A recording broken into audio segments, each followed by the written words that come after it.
a Hindu and truly believe in Islam. I believe in Islam because I have got some proof from it. So, when you said God is one, religion is one, let me take an example of three people, a Hindu, a Muslim, and a Christian. Let me take them together, and if suppose their bodies are cut down, what oozes from their body? Only blood, and it's only blood. Not the milk, not the water, it's only the blood. When you cut down, only the blood oozes. Why do we differentiate when we depart the body? The Muslims go with burying, and we Hindus, we go by lighting the fire. The sister says that she appreciates Islam, she believes in Islam, and I congratulate you and I welcome you to the faith of Islam, submitting our will to Almighty God. The question asked by the sister is that a Hindu, Christian, and a Muslim all have got the same body, same blood, same constituent. But when we die, why in Hinduism do we burn the body? Why in Islam do we bury? Let's analyze the pros and cons, and you decide which is better.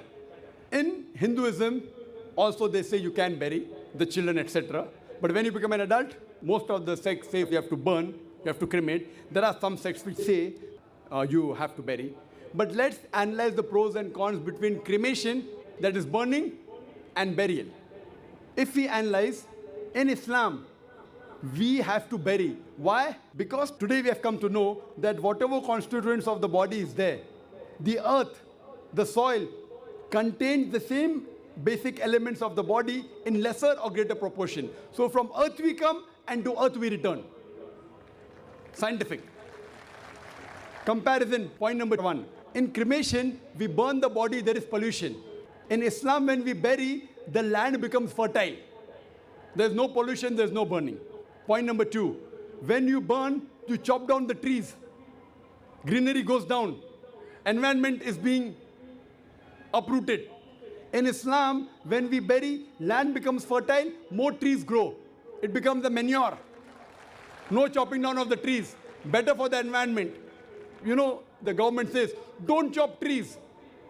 If you don't chop trees, how will you burn the human body? Point number three, it is more expensive.